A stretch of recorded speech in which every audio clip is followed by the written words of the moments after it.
j'ai été chanceuse de pouvoir réorienter ma carrière puis de développer vraiment, ben, je dirais, vraiment des nouvelles connaissances pour la santé des conducteurs, tout ça. Puis surtout, qu'est-ce que ça nous prend pour pour pouvoir conduire le plus longtemps possible? Puis on a aussi une réglementation, tout ça. J'ai aucun conflit d'intérêt.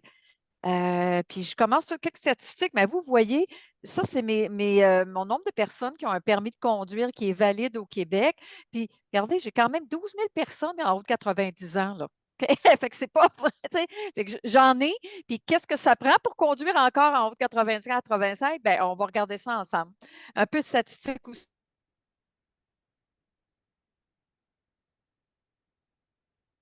De 65 ans, c'est bien sûr avec la démographie, c'est appelé à augmenter. Chaque année, en moyenne, pour mes groupes de 65 ans et plus, mes conducteurs-là, il y en a 12% qui sont impliqués dans des accidents et préjudices corporels, puis on dit grave. Là, on a eu besoin d'une hospitalisation. Bien, c'est aussi c'est notre vulnérabilité aussi.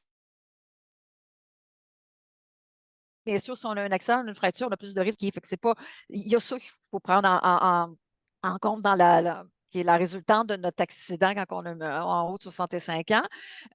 Puis on a fait ce qu'on appelle un peu des fiches statistiques, on peut savoir un peu qui, quand, où nos accidents arrivent en haut de 65 ans. Ben, on voit c'est surtout le matin entre 6 h et midi ou l'après-midi entre midi et 18 h. C'est surtout du mardi au jeudi. On a ces statistiques-là, surtout en milieu urbain où les routes où la vitesse permet 50 km/h ou moins aux intersections et on a quand même une bonne proportion dans les stationnements commerciaux. Euh, 95% des accidents dans mon groupe de conducteurs âgés de plus de 65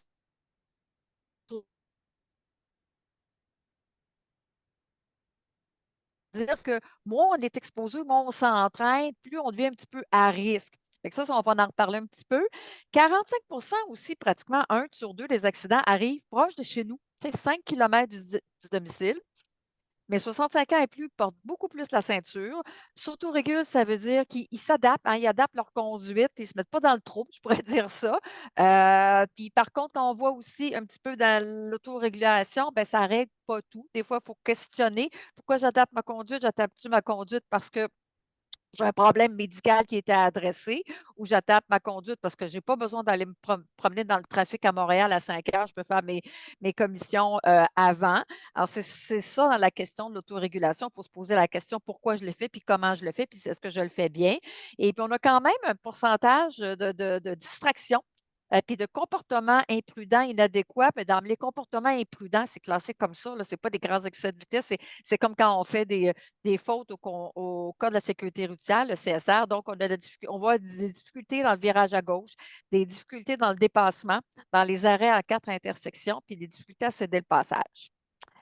Et fait que moi, ce que ça me dit, c'est que même si on a plusieurs années de conduite, ça fait longtemps qu'on conduit, il faut se garder en forme dans notre conduite, il faut se garder actif, proactif. Puis il faut aussi, des fois, ça peut être bien d'aller faire un cours de conduite quand on est un petit peu plus anxieux, on en fait moins de conduite. Conduire, là, c'est vraiment complexe. Moi, si je veux on retienne ça, c'est l'activité que vous allez faire dans la journée qui est la plus complexe. On pense que on de tout ce qu'on avait à gérer, puis surtout si on apprenait mathématiques, puis mathématiques automatiques, puis on nous mettait un auto manuel, là, ça devenait encore plus complexe dans notre tête, mais ça demeure complexe. Tourner le volant, peser sur les pédales, ça peut relativement bien aller, mais tout ce qui est de envisager l'automobile qui se va devant nous, la vitesse, la distance, le piéton qui est dans notre angle mort ou qui s'avance et toutes les prises de décision qui doivent se faire. Puis donc, on est toujours en train d'analyser de l'information à l'intérieur de notre véhicule, la vitesse, ce que dit notre véhicule, à l'extérieur du véhicule, autour du véhicule, même les panneaux, tout ça. Puis il faut garder notre vitesse de croisière, tout ça. Je vous ai mis un panneau, ça c'est à Pittsburgh. Ça, imaginez, il faut vous arriver là. C'était une route à 80 km/h et il faut garder notre vitesse. C'est un croisement et là, vous devez vous souvenir que vous en allez à l'est, à l'ouest, votre route. On a quand même toujours ça, là, on a des complexités dans la conduite qu'on oublie. Puis c'est là que la santé souvent va venir faire, et parfois aussi le vieillissement va venir faire la différence. En fait, ce que je veux dire, c'est toute condition médicale peut avoir des impacts sur la conduite d'un véhicule routier. Quelqu'un va venir pour une grosse otite moyenne, il y a beaucoup d'écoulement, mais ça se met à tourner, à avoir des vertiges, ben ça va impacter ta conduite. Tu vas tourner ta tête pour ton angle mort, puis ça va se mettre à tourner. Donc, tout peut arriver et c'est pas l'âge qui est la problématique, là. C'est vraiment les problèmes de santé. Puis les problèmes de santé, malheureusement, ben, ils avancent, ils arrivent plus souvent avec l'âge, mais l'épilepsie, souvent, ça peut arriver à 20 ans. Il peut y avoir de l'épilepsie juvénile quand tu étais jeune, puis ça continue. Donc, c'est pas l'âge qui est la problématique, c'est vraiment l'état de santé qui vient avec le vieillissement. Parfois, malheureusement, dans le vieillissement normal, il faut quand même que je vous dise que notre mémoire de travail est un petit peu moins efficace. Parfois, on peut être ralenti au niveau de nos réflexes. Notre vision aussi commence à se détériorer. Il faut prendre ça en compte. Euh, Ça, c'était le portrait des années qui ont sorti en mai 2023. C'est là. On voyait quand même environ 4 personnes de 65 ans et plus se percevaient comme en bonne et très bonne ou excellente santé. Par contre, les trois quarts se disaient porteurs de maladies chroniques. Puis pourquoi je les ai mis là, les maladies chroniques? Mais je vous ai dit, à peu près toute maladie peut avoir un impact sur notre conduite. Si on est bien traité, soigné, puis on sait quoi faire avec ça, puis on surveille nos capacités, bien, pour la conduite, ça va aller. Fait que c'est vraiment l'impact notre problématique qu'il faut regarder sur la conduite. Puis c'est ça. Puis voir quand on a besoin de l'aide dans nos activités de la vie domestique puis quotidienne, ça commence à questionner notre capacité de conduire. Les médicaments, ben ça, c'est un peu un angle mort parce que ce qui est prescrit, pas prescrit, l'interaction. Fait que toujours être prudent quand on commence une médication, quand on l'ajuste, quand on la diminue. Puis surtout attention au mélange avec l'alcool. Plus on vieillit, ben, plus notre système a un petit peu la difficulté je vous dirais, à processer toute cette médication-là. Ce que dit la loi, ça c'est super important, c'est ce que dit la loi, c'est qu'on doit avoir des connaissances, c'est-à-dire on prend un cours de conduite, on doit avoir des compétences, hein, on va démontrer que l'état de santé aussi qui est compatible pour exercer le privilège de conduire. Puis là, il y a donc des normes médicales, de la littérature, de la recherche, normes médicales qui sont inscrites dans la loi, dans un règlement qui est dans le Code de la sécurité routière. C'est le règlement relatif à la santé des conducteurs. C'est ça qu'on va appliquer quand on va analyser les dossiers des titulaires de permis. Quand on regarde le médical, on regarde si c'est compatible avec la conduite sécuritaire d'un véhicule. Puis on est plus sévère dans nos normes médicales si on a à conduire un gros camion, un autobus scolaire, par exemple. Fait que ça vient de là.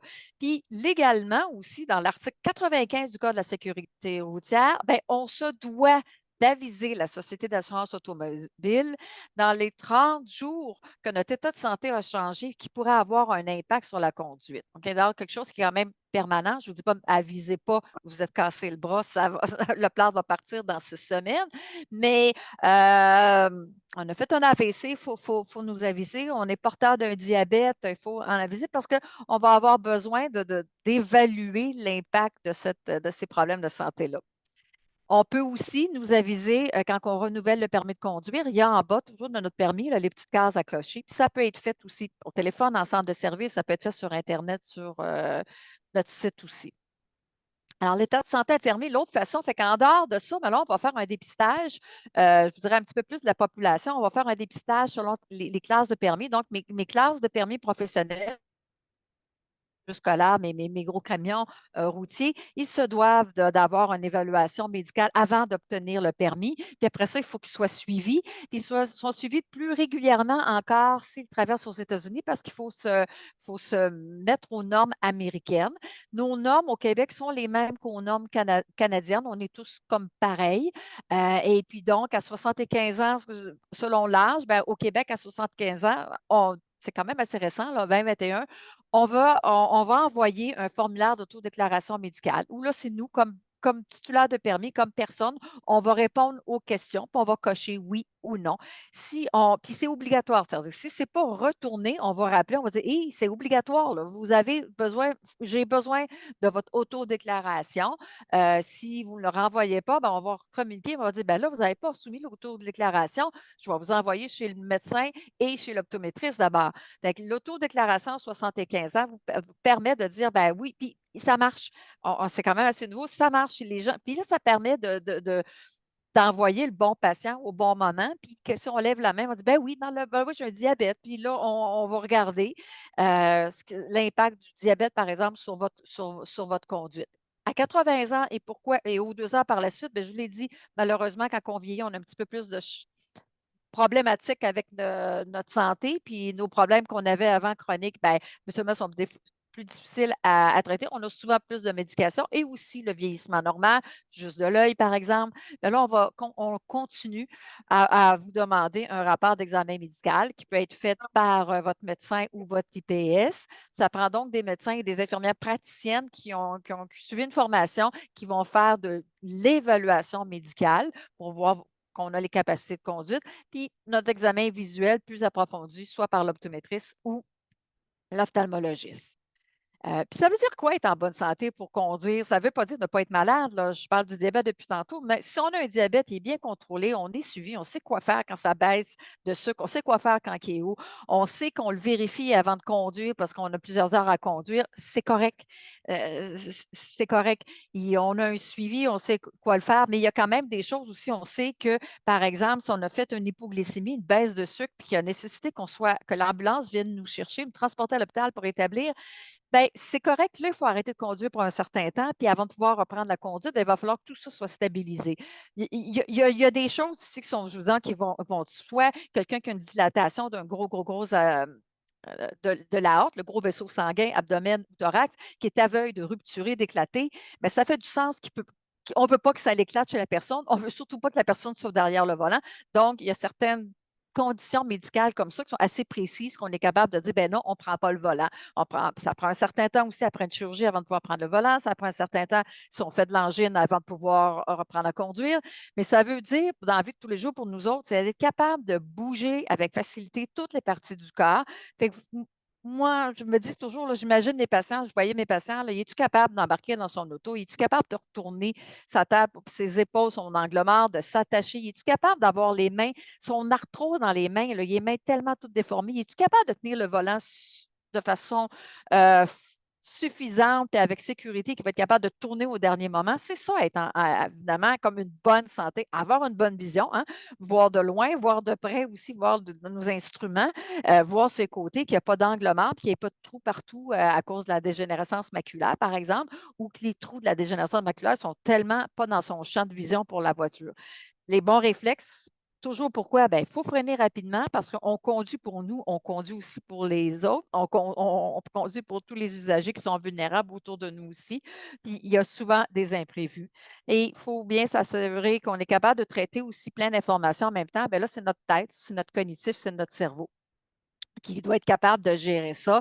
Puis on n'est pas pour s'immobiliser en plein milieu de la route pour voir, ben là, c'est-tu à droite ou à gauche, ou si on se perd pour revenir, c'est problématique. Alors, puis c'est subtil, des fois, on ne se voit pas changer, on ne se voit pas vieillir, on ne se voit pas détériorer. Fait que des fois, on ne s'en rend pas compte, puis des fois, c'est des gens autour de nous ou le docteur qui va vous dire, ben écoute, il me semble qu'on en a perdu.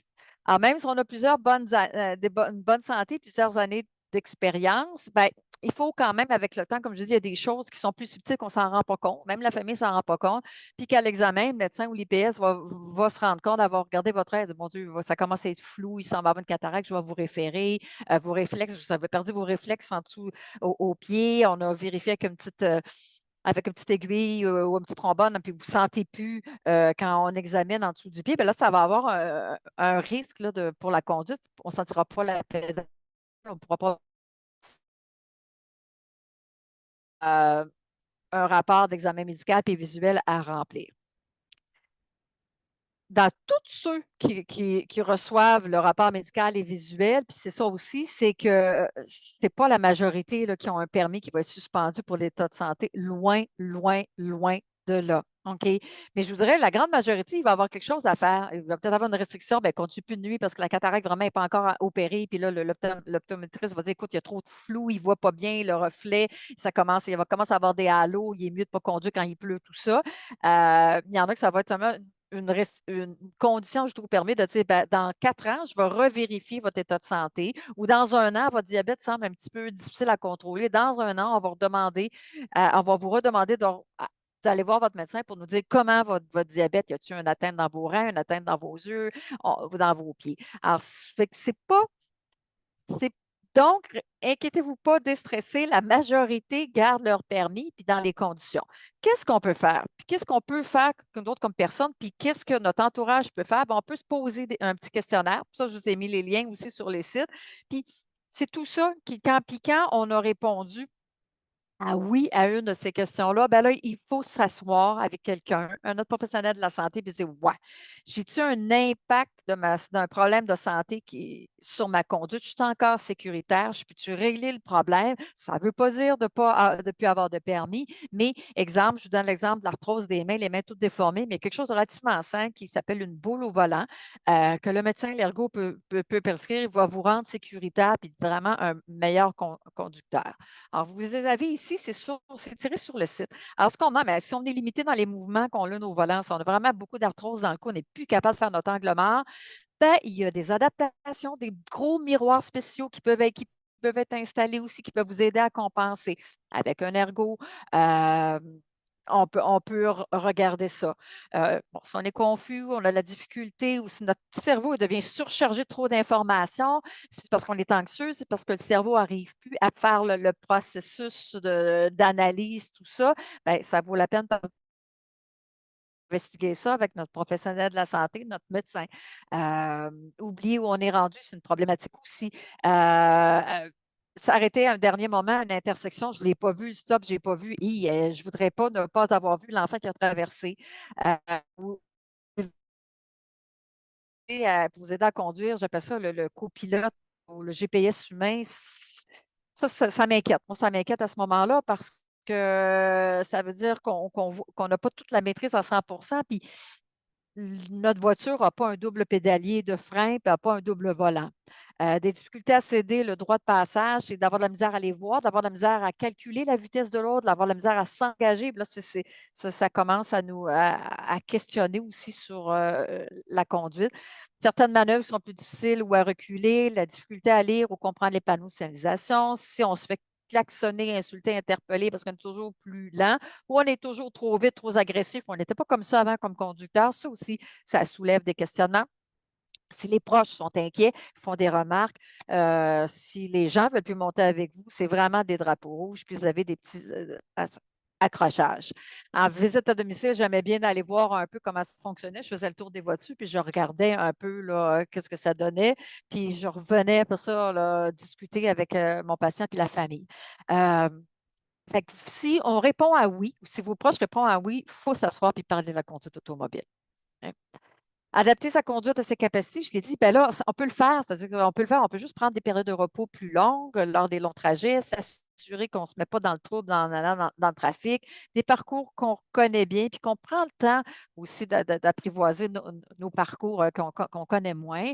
Euh, on a tendance, tu sais, nos voitures ont des aides à la conduite. Oui, ça peut être complexe à comprendre, les aides à la conduite, mais si on prend le temps de les comprendre, bien, ça va nous aider aussi. Euh, Puis c'est un peu se respecter, puis pas aller affaiblir nos capacités déjà de conduite par de l'alcool ou autre drogue. Être bien posé aussi, ça va nous aider. Pour garder la forme puis le volant, ben, en fait, c'est de garder la forme. Hein. Si on est en santé, c'est une condition pour conserver son permis de conduire. Puis votre privilège de conduire, ben, vous mettez vos chances de le garder si vous avez des bonnes habitudes de vie pour rester alerte, vous bougez, puis alerte au niveau du cognitif aussi. Fait que des conseils de base, ben, consultez régulièrement votre professionnel de la santé si vous avez des problématiques. Puis au niveau, puis une fois de temps en temps, en prévention, si vous avez des questions aussi, respectez votre médication, faites de l'exercice, mangez sainement, surveillez votre poids, continuez à faire travailler votre cerveau. Vous savez, vous êtes, c'est une des choses, vous venez vous renseigner, vous mettez à jour. Puis vos proches, ben, c'est quand même vos meilleurs alliés. Ouvrez le dialogue.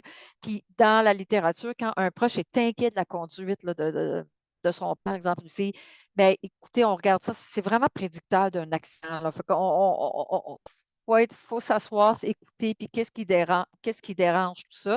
Les profs peuvent nous faire une délation, je dirais comme une dénonciation, comme les professionnels de la santé, le médecin, l'infirmière, l'ergothérapeute, l'optométriste et le psychologue peuvent faire ce qu'on appelle un signalement s'ils jugent que leur patient est inapte à la conduite, ils peuvent nous faire un signalement.